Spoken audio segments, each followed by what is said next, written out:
Micah, if you started a company and your primary directive for this company was building things that transport human beings, what would be the number one thing that you would emphasize over everything else?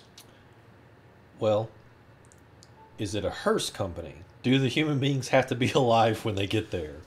Yes. Okay. A live human being transportation company. Well, yeah, I guess issue one would be safety, because you want to make sure that the humans don't die en route to wherever they're supposed to be going. Yes, yes. Would you also emphasize the quality of your vehicles? You know, just like overall quality. I know safety is number one, but the overall quality of your vehicles. Well, and like those are like hand in hand, right? Yeah, I mean, if you want people to feel good about buying your product, they got to know its quality, and the most important quality is not killing your customers. Yes, right? yes. So you're aiming to be exactly the opposite of the Boeing company. Yeah, yeah. Oh, jeez. So here's the thing: come at me, bro. All right, come at me. I don't care, Boeing. Y'all have done some prime chicanery over the last, like... The parts are supposed to stay on the plane while it's moving. Yes. Yeah. And whenever someone calls you... here's the thing. You get called out for something, you address that criticism, and you, be better. Instead, Boeing's solution to that seems to be, this person's talking too much crap about us. Assassinations. Exactly. Not just one now, but two. That's right. One whistleblower winds up dead, and now a second one winds up dead. So now you have two dead former employees who called out safety standards and everything, now dead. That's not weird at all, is it? That's not weird at all. It's like, you know those former people who used to record with us? You know, Bo, Ben, Wyndham, Caleb, all that. Yeah, they're all dead. I didn't like the fact that they moved on with their lives, and they're just dead. I mean, if you had a nickel for every time somebody called out safety concerns from a enormous company like Boeing, and they wound up dead, you'd have 2 nickels. Yeah. Which is weird. You would have enough for a dime. Which is weird if you think about it. Yeah, I know. I mean, once is an accident, twice is a coincidence, 3 there's a conspiracy. So now I'm just waiting for the third whistleblower to go, and then eventually nobody still does anything because basically the cabal of protecting these massive companies. I am all for like private enterprise. I am all for capitalism. I am all for companies building themselves up to become something great. What I am against is basically government protection for these companies to get away with literal murder. Oh yeah, well I mean Boeing, Raytheon, Lockheed Martin, enormous government contractors. Yes. They essentially have been built by, basically competing over government money, not because Well, yeah. And that's the thing. In the private sector, when it comes to them building planes to, house and transport massive swaths of people, I mean, when your safety standards, there was actually one that was explained to me. There was this nose cone thing. It was basically to help the plane level out. And a cheap way around it was that they would put the thing in the back instead of in the nose cone, and that would help with it. But here's the thing: after they did that, they never changed the pilot manual, and they never trained the pilots on what to do if that system doesn't work. Cool. Yeah. So that's kind of fucked up. It's kind of supremely messed up. Dude. You are a plane company that deals with transporting a huge amount of people every day, and your pilots don't even know how to fly the planes properly. Oh, All for the. It's like that's why we are a multi-billion-dollar company and not not spirit. Oh yeah, seances and ritual sacrifice. Yeah. Ghosts. Yeah, I would rather fly Spirit. Heck, I have a family member that works for Allegiant. I've always flown Allegiant and never had any problems like this. Ugh. Anyway, Boeing is evil, at least according to YouTube Jesus. Oh, by the way, we're gonna have two Jesuses in this video: Coffee Shop Jesus and YouTube Jesus. So Charlie, the only thing about here's the thing I'll say about Charlie. He's from Florida, and he's 5'2". So he's short king. So he's the perfect size to be an alligator jockey. Yes, he is, and he's in the right state for it too. Yeah. So short king YouTube Jesus and tall king and tall because you can't become. You don't get your Florida man citizenship unless you're a natural-born Floridian, right? Yeah, okay. Well, a natural-born Floridian, or you basically prove to your government that you are Florida man material by committing various amounts of... I thought it was like, to be president, you had to be born here. I thought to be Florida man, you had to have like a live birth, like a water birth in the Everglades in Florida. I think so. And I think that's... Well, that's how Charlie was born. And they get like a baby alligator to bite the umbilical cord? Yes.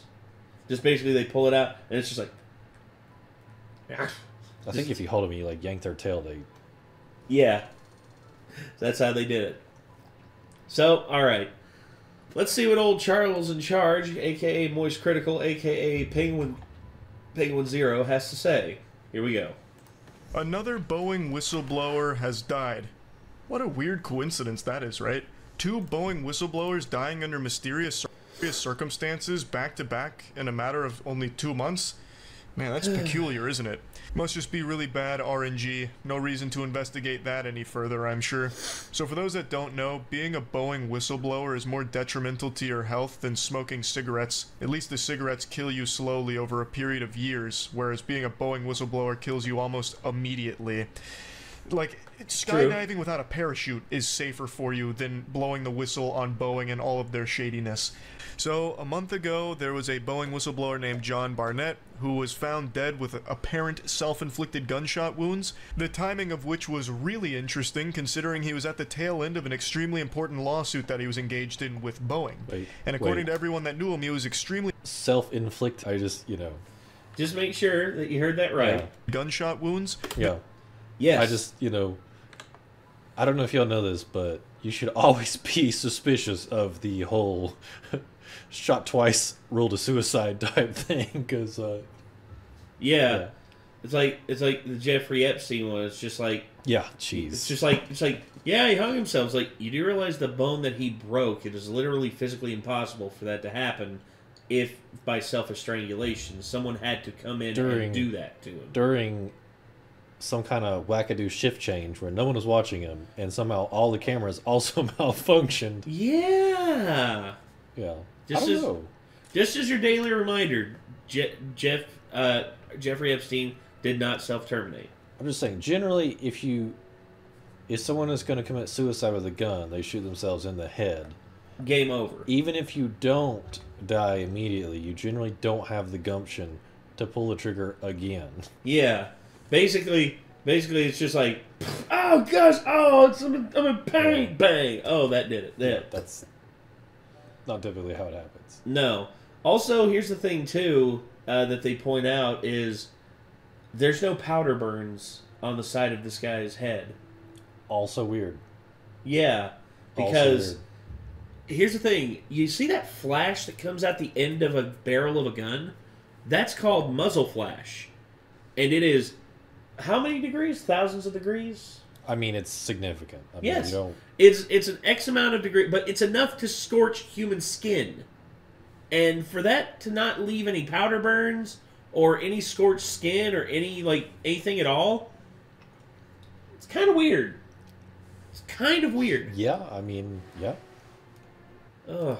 That he was engaged in with Boeing.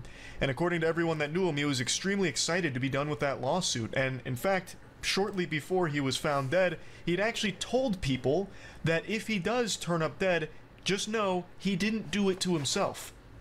probably circumstantial evidence. That Oh, probably doesn't yeah, mean yeah. anything. Just don't think too hard and accept the shit that they feed you with the official story that he just decided while sitting in his truck to blow his goddamn brains out. That makes a lot of sense here. I stand by my assessment that John Barnett was assassinated by Boeing. I don't believe it's Boeing themselves, but I believe it's a couple high-ranking members within Boeing that are taking matters into their own hands and doing these things. Yes. It's the only explanation that makes any level of sense to this. So I made a whole video breaking down the evidence in the John Barnett case, as well as an entire Red Thread episode dedicated to uncovering all of the shadiness and corruption within Boeing. That company is fucked. Jackson, Windigoon, and myself went through the entire history of Boeing, and they are so corrupt it would make Umbrella Corporation blush at how evil Boeing is. It is shocking. So I really do think that these two whistleblowers were the victims of some kind of assassination. So let's talk about the most recent whistleblower. His name is Joshua Dean. I learned about it last night while playing Crab Souls, and well, it's not the real name of the game. The name of the game is Another Crab's Treasure, and it's a banger. But while playing this game, chat told me that another Boeing whistleblower had just turned up dead, and I thought they were memeing. And it turns out they weren't. They were actually telling the truth. Oh. Do you see the second Boeing whistleblower got murked? No shot the other whistleblower's dead. No shot. It's real? No. No, I don't believe that. Hold on, I'm looking that shit up right now.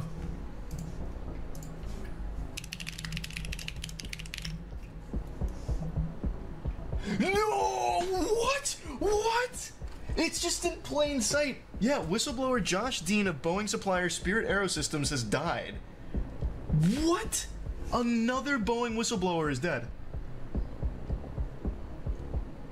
6 hours ago, yeah. It's ridiculous. Joshua Dean, a former quality auditor at Boeing supplier Spirit Aerosystems and one of the first whistleblowers to allege Spirit leadership had ignored manufacturing defects on... Oh, that's interesting. This time it wasn't bullet to the head? They're getting creative with their assassinations. That's crazy. This is the most dangerous thing you can be as a Boeing whistleblower. That's more dangerous than being like a fucking volcano lava taste tester. This shit... It's true. It's just in plain sight. His entire family stated he was healthy until after he blew the whistle. He lived a very healthy lifestyle and the illness was sudden and unexpected. He contracted that stick it to the monneosis from Boeing. Joshua Dean was a quality auditor at Boeing supplier Spirit Aerosystems and was among the first whistleblowers to accuse Spirit leadership of ignoring defects on the 737 MAX, and he died shortly after contracting influenza B, MRSA, and then developing pneumonia. Now, for those that are unaware, Boeing has a history of just ignoring safety precautions and just hiding things. So in the previous case with John Barnett, we actually learned quite a few alarming things, such as there were times where scrap metal was used for Boeing planes in order to meet deadlines. They'd also keep things off the book as seals at one point. Then they also used hotel key cards and wet cheesecloths to perform maintenance. Just an absolute smorgasbord of malpractice, at least in my perspective here. Of course, I'm not an aircraft specialist, but using Dawn dish soap and hotel key cards, that doesn't really seem like textbook protocol there. That sounds like something you'd read on WikiHow for a DIY aircraft maintenance at your own home for like an RC aircraft, not a fucking Boeing. So these gentlemen came forward to try and alert the public about what Boeing's been doing, or rather not doing, that they should be, and they both paid the ultimate price for it. In my eyes, they're heroes for the work they've tried to do here. So being a Boeing whistleblower is basically like just taking a cyanide capsule at this point, it seems. Deeper into the case of Joshua Dean here, because this one seems so blatant. His mother and stepfather described him as a health nut who rarely drank and attended church regularly. He started feeling sick around 2 weeks ago. He stayed home from work for a couple days, but things got worse.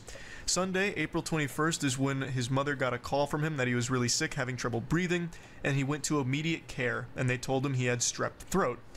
She went to check on her son and telling him to call her if he felt worse, and he did call her a couple hours later and said that he was going to the emergency room and that he was scared because they found something in his lungs. He tested positive for influenza B, he tested positive for MRSA, he had pneumonia, his lungs were completely filled up, and from there he just went downhill.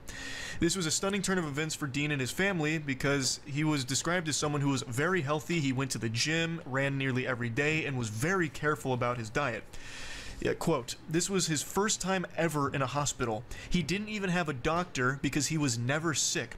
But within days, his kidneys gave out and he was relying on an ECMO life support machine to do the work of his heart and lungs. The night before Dean died, Green said medical staff in Oklahoma did a bronchoscopy on his lungs.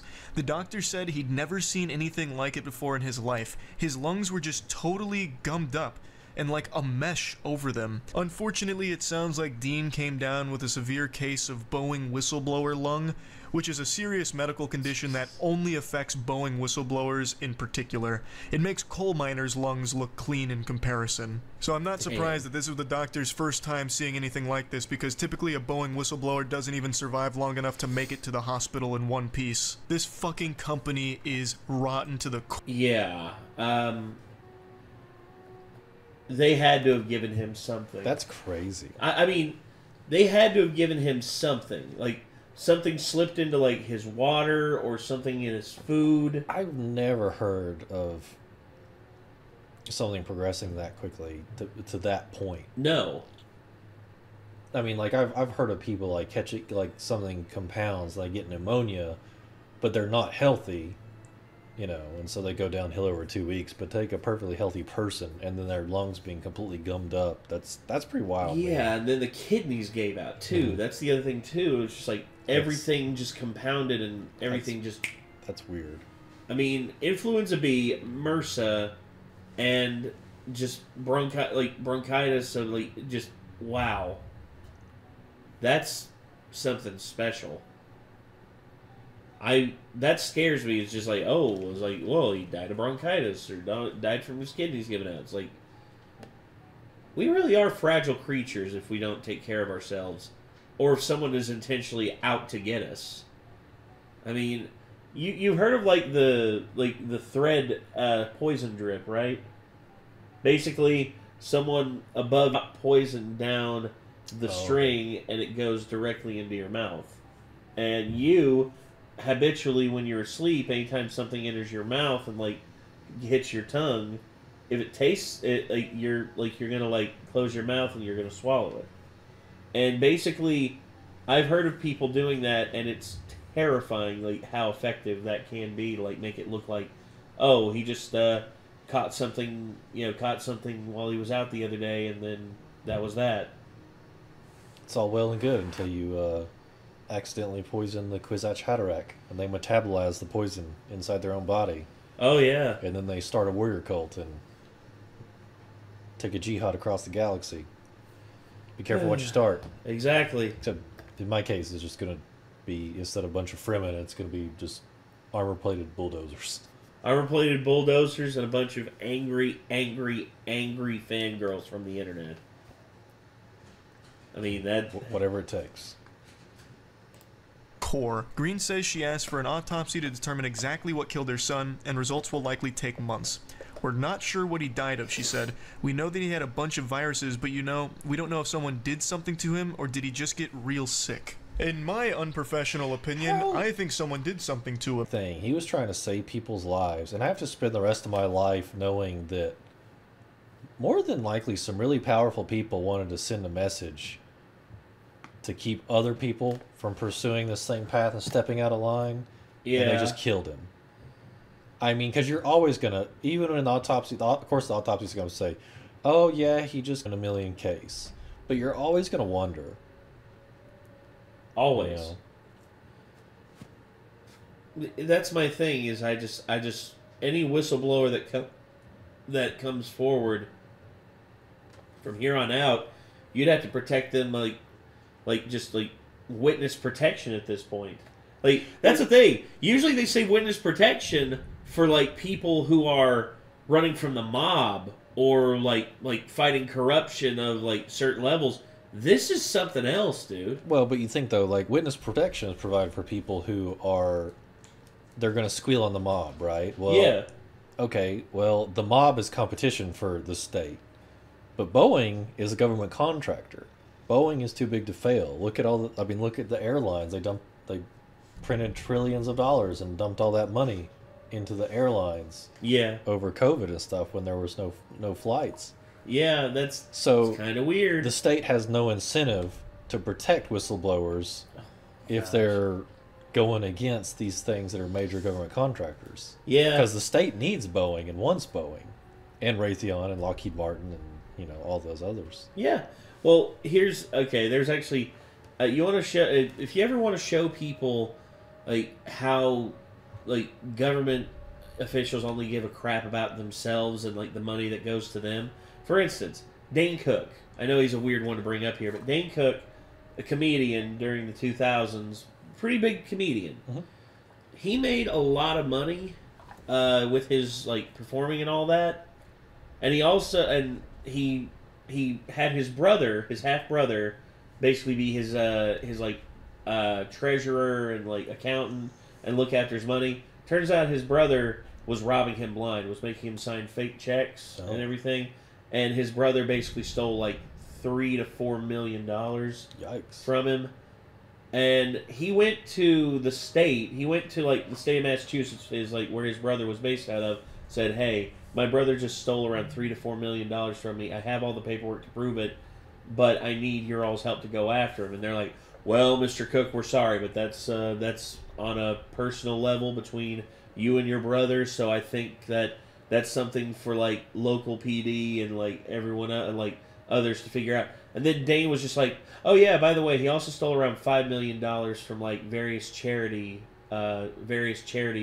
like, and government functions that I did as well. Yeah, he stole around $5 million." I was like, "We're getting right on it, sir. We'll go." And then it was like within a week they arrested his brother and, like, tore down his wall and found like $7 to $8 million that he stowed away in his wall. I didn't know about that. Yeah, and then the government were just like, "Well, we're gonna take all of it, and if some of this is yours, we'll give it to you." And Dane was just like, they had like $2 to $3 million of my money. I got like $600K back. Wow. And it's like, just goes to show you, man. Anytime they can nickel and dime you, anytime that they can take from you, anytime that they can like pull a little bit of a streamer of money out of your pocket, they'll do it. Because yeah, I honestly wouldn't be surprised if there weren't any actual Boeing people involved in this, and this wasn't like a CIA thing. Oh, no doubt, dude.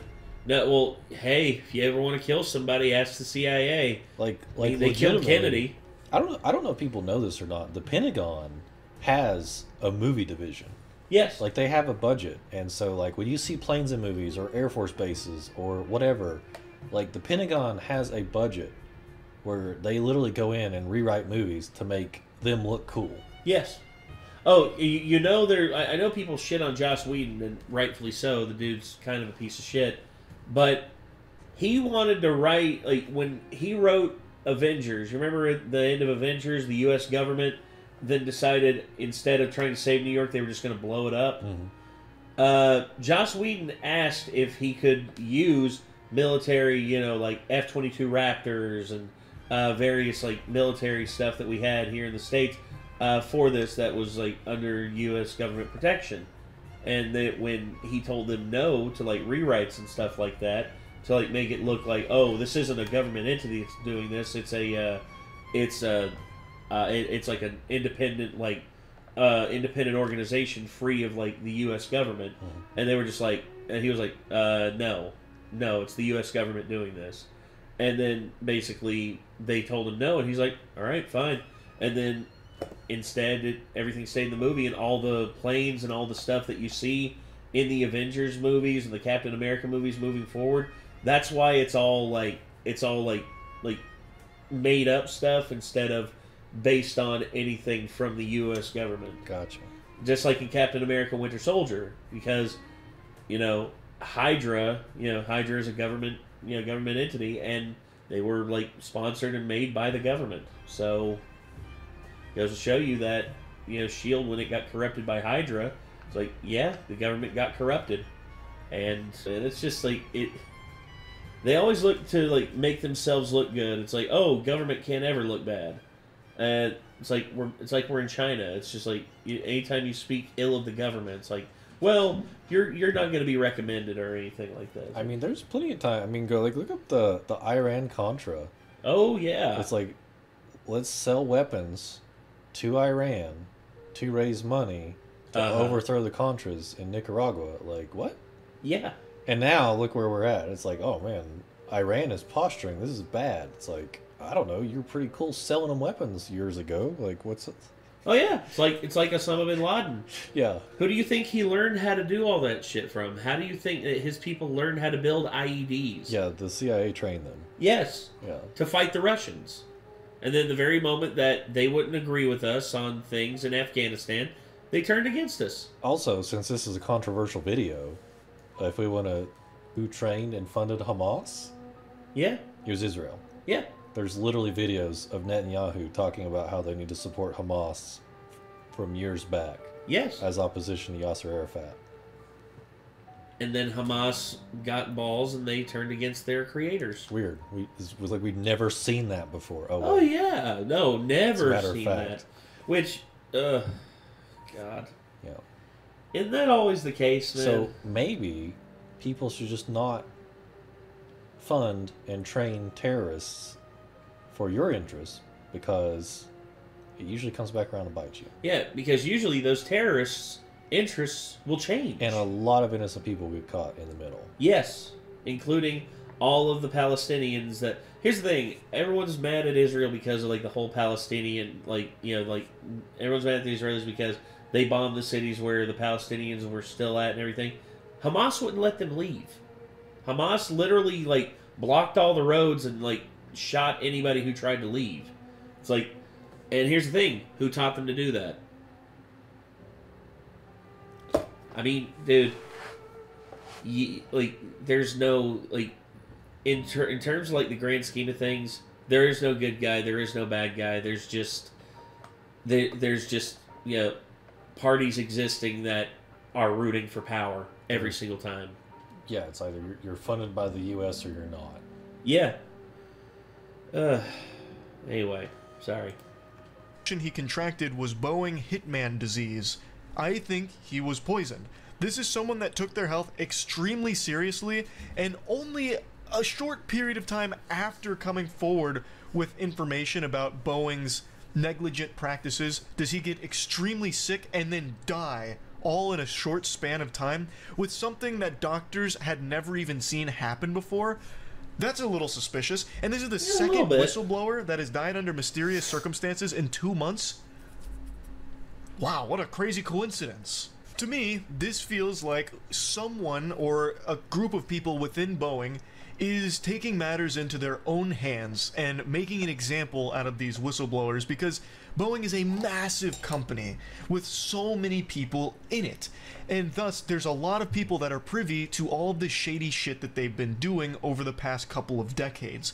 So by sending this message, not so subtly, that whistleblowers don't have a long life expectancy, it makes people afraid to come forward with their own accounts. It makes more whistleblowers afraid to come forward. And I think that's the goal with all of it. That, at least in my opinion. Like I said, we did a full dive on Boeing for that Red Thread episode, and this company has been corrupt for a long time. I would not put it past them to do something like this. Maybe not the company as a whole, but at least a couple of bad actors within the company, at the very least. Now let's get into some of the things that Dean was alleging. So he had a degree in engineering, and he took his first job at Spirit in 2019, but was let go amid the layoffs during the pandemic. He then returned to work for the company as a quality auditor. He took the job very seriously and grew increasingly frustrated with what he described as a culture of not counting defects correctly, which is very commonplace when it comes to this. During 2 interviews in January, Dean said that Spirit pressured employees not to report defects in order to get planes out of the factory faster. This is something that John Barnett also said. Now, I'm not saying they don't want you to go out there and inspect a job. You know they do, but if you make too much trouble, you will get the Josh treatment. You will get what happened to me. That's what Dean told NPR. Dean was fired in April of last year in retaliation, he said, for flagging improperly drilled holes in fuselages. I think they were sending out a message to anybody else, Dean said. If you are too loud, we will silence you.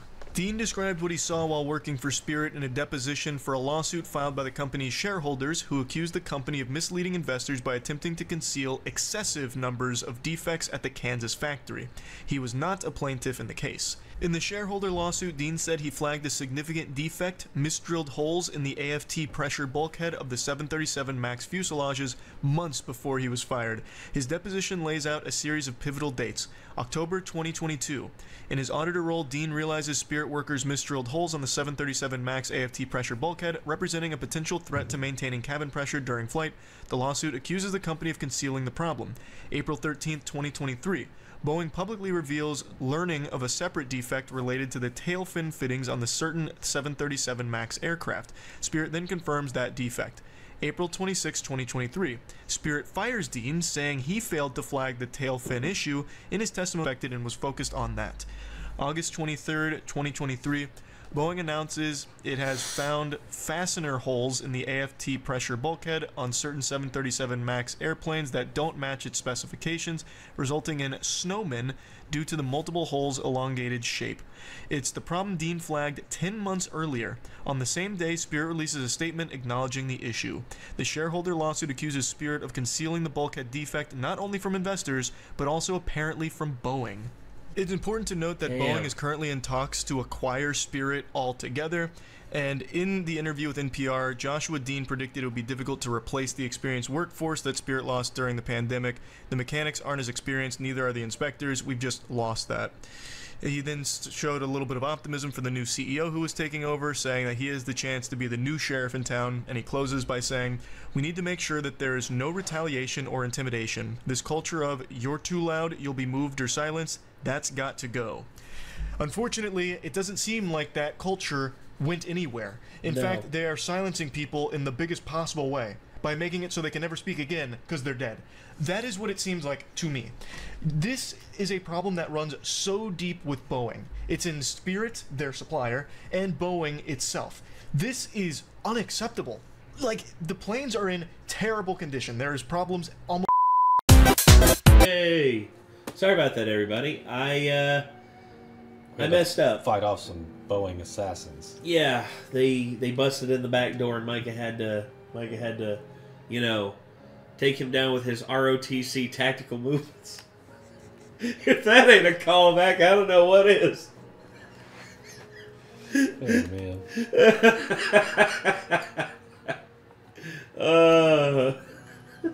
God.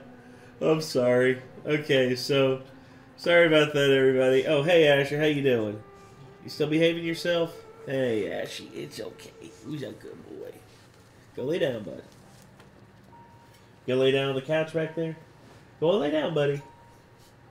He's like, but Micah, I want to be petted by Micah. There he is.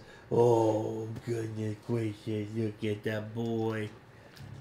He's a good boy. He's a good boy. Yeah. We love you, Asher. Oh, Oh, that was a little wet. That was a little wet. yeah. A little wet. Sorry, buddy. You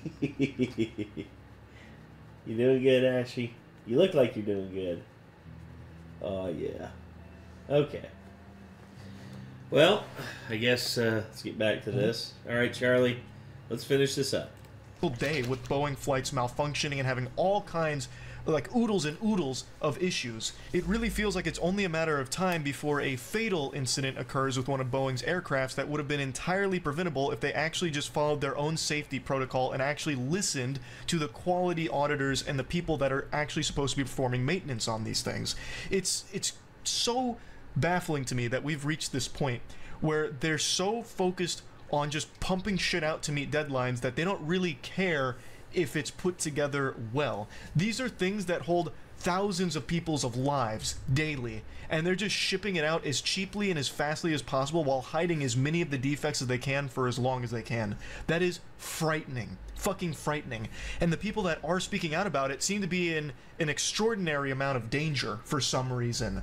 Super weird how 2 whistleblowers just turn up dead under really interesting circumstances so close together. Yeah. It just, the whole thing reeks of corruption. My heart breaks for the family and friends of John Barnett and Joshua Dean.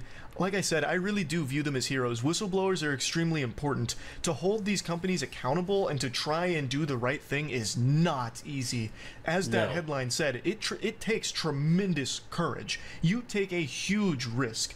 And unfortunately for these two, it seems like that risk cost them everything.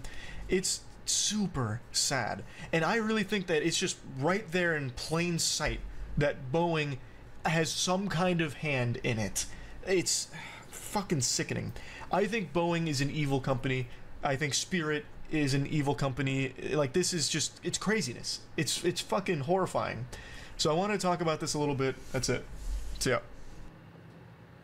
Well, there you go, ladies and gentlemen. That was Moist Critical, a.k.a. Charlie, a.k.a. Penguin Zero, talking about the Boeing situation getting even worse than what it originally was. So, yeah. What do you think? Like your overall thoughts? I think you've made them pretty clear during this. Yeah. Honestly, I see it as more of a CIA thing.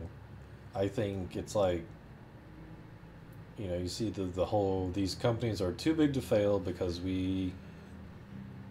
it provides us with resources we want. The revenue stream is too big. You know, we're going to bail it out, whatever, print more money. Yeah. You just print more money, you know, grease enough palms of the people who can be silenced, and then, you know, kill the ones who can't. That's basically what it seems like to me. I mean, because it's like people do fly on planes. I mean, Boeing can make money. Yes. You know, but it's an enormous government contractor. Yes. And nobody pays like the U.S. government. No, because there's literally, like, okay, GDP of the United States is almost $20 trillion. Well, right, and they're a military contractor. If you go look up the military spending budget of the United States, it's more than the next 10 largest military budgets in the entire world. And we're talking about China and Russia. Yes. China, Russia. Who are not slouches. All of the European Union. Yeah. You see, this is why we don't have free health care. Like, oh God, actually, I had a Canadian, like, talking shit to me one day. He was just like, hey, bud, how's that free health care you don't enjoy? I'm like, fine. How's that defense budget you don't have to pay for? And it's true. I mean, all of our money goes to our defense budget. I mean, I feel like the healthcare system here is a mess. That's its own separate issue. It is. I have to dig into, like, you know, the ridiculousness of, you know, regulations and insurance and things. I don't want the government in charge of my healthcare. No, I don't either. Because, well, we know what they're good at. It's killing people. Yes. And healthcare should be the reverse of that. So. Yes. Well, and here's my thing with it is, like, here in the States is we need to have a system that is for profit, but at the same time that emphasizes, like, competition to keep prices down. That's how it should be. But instead, the insurance companies and the U.S. government, thanks to Obamacare, has made it a cabal that basically makes it to where only a few are able to survive in the space, and all of them work together to keep the prices ridiculously high. Not just for insurance, but also for medication, also for surgeries, and for outpatient facilities. It's ridiculous. Yeah, so used to, I mean, people were very aware of the military-industrial complex. Yes. And I think people are finally starting to catch on to the pharmaceutical-industrial complex. Yes. That is like the new, I don't know what you call it, Titan. Yeah, the newest like monster that has been created by the U.S. government. But once again, here we are, and Boeing is just one of the many problems that are out there, and I hope that they don't kill us by talking about this stuff. Hey, just so you know, if I do happen to die, know that it wasn't because of me being stupid or anything like that. It was because of Boeing. Because they don't like what I had to say. And also, I'm nowhere near as popular as Charlie, so they would think, no one will miss him. Honestly, good on him for being that popular and talking about something like this. Well, yeah, 15 million subs. They can just dismiss it and say, like, oh, he's just spouting wild accusations. He has no proof. But, I mean... There he is. And what's his count up to on Twitch? I think 5.5, I think, is what his... Let's fucking... Yeah. He is, yeah, Big Moist. 5.4 million followers. Man. That's insane. So yeah, he's on Twitch right now. And on YouTube he's got over 15 million. So over 20 million people follow this guy. That's insane. Well, I'm going to leave a like on this video and let us know what you all think of the Boeing situation. Do y'all think it's messed up? Do y'all think it's creepy? Do y'all think that Boeing really needs to just, like, get, like, just, you know, fall, like, I hope that Boeing does, like, get divvied up and just, like, gets completely wrecked. But it's not going to happen. Well, I mean, I hope something happens before public sentiment turns against them so much, because literally one of their planes fell out of the sky and hundreds of people die. Yes. You know. Well, here's to hoping that that happens sooner rather than later. But we'll see. Anyway, I think we're going to end it here, so thank you all very much for tuning in. So until next time, I'm Nate. Micah. Be good people. Take care. Bye-bye.